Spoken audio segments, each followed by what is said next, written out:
Welcome back to another episode of Magic's in the Mess, the go-to podcast for ambitious women ready to stop pretending, start aligning, and finally build success your way.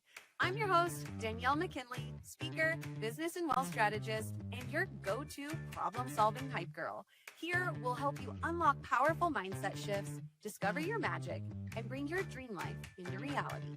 Each week, I'll deliver raw stories, proven business strategies, and powerful transformations with industry leaders to activate the magic in you. So if you're ready to ditch the pressure, the performative BS, and the noise telling you who you should be, hit subscribe and let's make some magic. All right, friends, welcome back to another episode of Magic's in the Mess. Today's episode, it wasn't planned. I actually wasn't even supposed to be recording a podcast today, but something has been showing up for me over the last week that I felt I have to capture this really while it's fresh. Because sometimes it's not about like big life events that change the trajectory of your life. Sometimes it's the tiny little aha moments, the ones that hit you sideways and make you realize something about yourself or about how we move through the world. And this last week, I had a few of those. I'm coming off of back-to-back events, one of them being a retreat for a mastermind that I'm in. And if you've ever been in a mastermind before, you know that they can be super stretchy. And they're meant to stretch you. They're meant to help you look at yourself honestly, and they're meant to put you in rooms where people are chasing big dreams and big goals and having conversations that most people don't have in everyday life in a safe space, knowing it's okay to say the big thing, the unicorn goals, to talk about money. And one of the biggest gifts from those rooms is that it also gives you massive perspective, because what you realize very quickly is the story that's in your mind, that your mind tells you about everyone else, usually isn't true. And this is really the message I want to talk about today, because you can't believe everything that you think. Let me say that again. You cannot believe everything that you think, because we are not our thoughts. We are beings that have minds, and that's a very different distinction. So your mind, it produces thoughts all day long, literally thousands of them. Some are helpful, some are completely ridiculous, and some are based on old stories, old patterns, and some are based on fear. But just because a thought shows up doesn't mean it's true. And I think a lot of us forget that. We treat our thoughts like they are facts instead of what they actually are. They're options. Options for us to choose from, options for us to accept, options for us to say no thank you to. And here is why this has been on my mind a lot lately. I was speaking at an event, and afterwards I was talking with a friend, and she said something that like literally felt like it hit me like a bus. She said, I'm 47 years old. I shouldn't be crying in my car before or after walking into networking events because I feel intimidated. And my immediate response to her was, do you think we age out of emotions?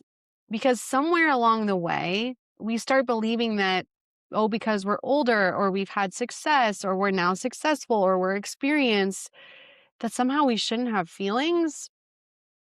And how unfair is that, right? There's like this magical age where we're suddenly immune to fear or insecurity or vulnerability or people being assholes and it hurting our feelings.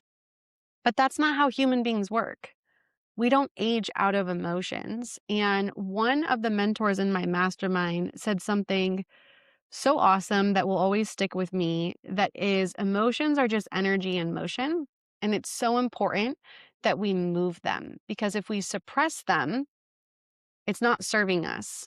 And who says we can't cry? Who says we can't get our feelings hurt? The important thing is that you don't let that derail your entire day.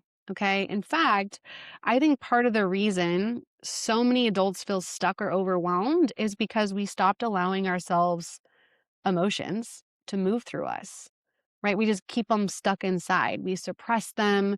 We intellectualize them. We pretend that they're not there. But emotions are energy and they are meant to move. And when we stop letting them move, they get stuck. This Tracy Litt, shout out to Tracy, also talks about energy congestion, emotional congestion. Sorry. She calls it emotional congestion. And I was like, oh my gosh, We all do that, especially as like an eldest daughter, problem solver, recovering people pleaser, right?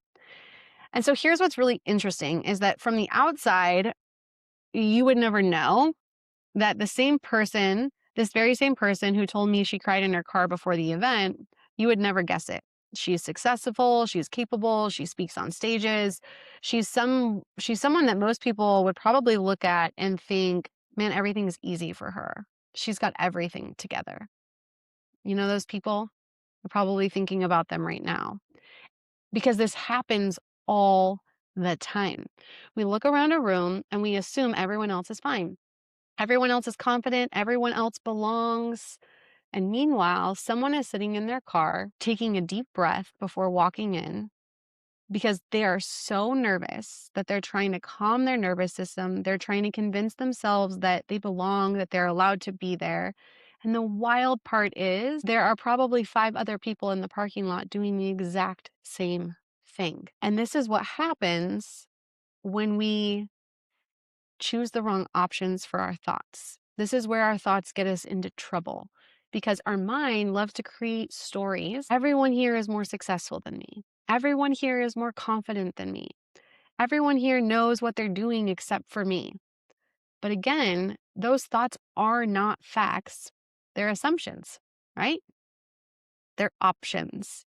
Your brain is offering you a story and you get to decide whether you want to believe it or not. And one of the things that I've been working on recently through some nervous system work and personal growth work is recognizing when my own mind is trying to tell me a story that isn't serving me. Because most of my life, I've been the person who felt like I had to hold it all together. And I'm going to reframe that. I have felt, not most of my life, I have always felt, even still feeling it now, that I'm someone who has to keep it all together. I'm the oldest daughter, like I mentioned. I grew up in a home with a lot of chaos. And when you grow up like that, you learn very quickly how to become the strong one. Being the strong one, the responsible one, the one who keeps it all together, that's my identity. That's a huge identity that I have that I've known is heavy, and I thought that I've done a bunch of work, but that's the beautiful thing about these in-person events is you learn like, okay, no, we got to stretch a little bit further to unlock that next version because it makes you believe that you're not allowed to feel certain things when you operate in an identity like mine. So if you're listening to this and you resonate with that, I promise you that on the other side of like really feeling the pain and sitting in it is calm, is a light feeling, is finding people that you can be vulnerable with because I know what it feels like to not be allowed to be vulnerable or to tell yourself the story that you're not allowed to be vulnerable, that people will judge you, that there's some sort of like identity that you've created for yourself will somehow be shattered and nobody will like you anymore.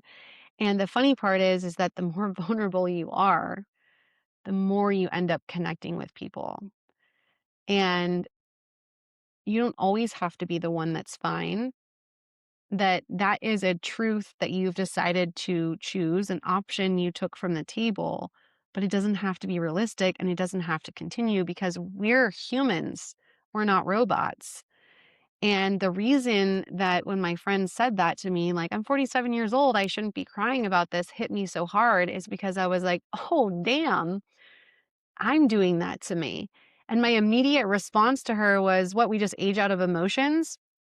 And it was almost like an intuitive response that was like, I needed to hear that too. And what I'm really learning is that emotions are not the problem.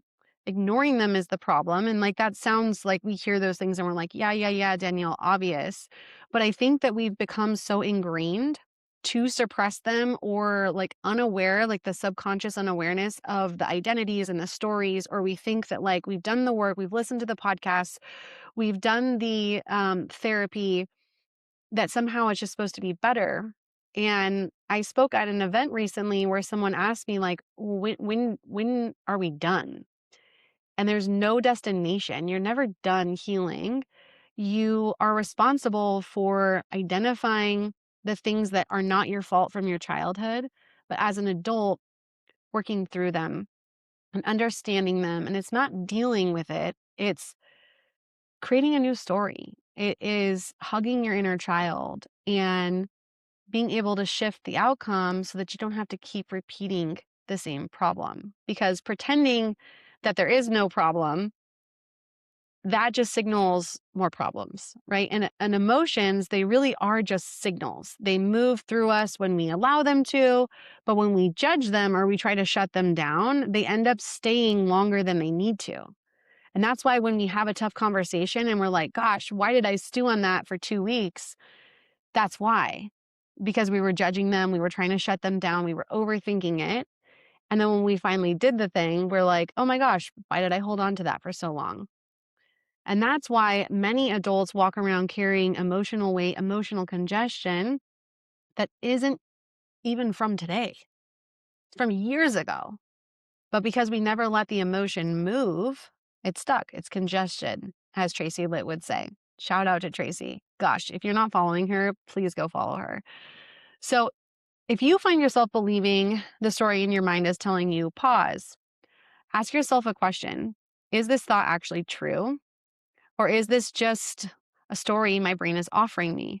Because again, thoughts are options. You get to choose which one you want to keep. And if your mind is telling you that everyone else has it all figured out, just remember someone you admire probably cried in their car recently too. And you sitting here having that thought, having those moments, questioning it all, you are someone else is looking up to and aspiring to be. And they just walked inside anyway. Right? And you can choose to just walk inside anyway, but know and find comfort in the fact that you're not alone in that and no one is too big to have emotions. So if there's one thing that you take away from this episode, I want it to be this. You are not your thoughts. You are a human being with a mind, and your mind will offer you thousands of thoughts every single day. Some are going to be helpful, some are not, but you decide which ones you want to believe. And you do not age out of emotions. Feelings are not weakness, it is part of being alive. And the goal isn't to eliminate emotions, the goal is to let them move and then to keep moving forward, not get stuck in a downward spiral, because that's where the magic happens, right in the middle of the mess. So thank you so much for being here. It is such an honor to be able to pour into this community. I am so grateful for you for listening to this episode and for spending your time with me. It truly means so much. And I will see you on the next episode.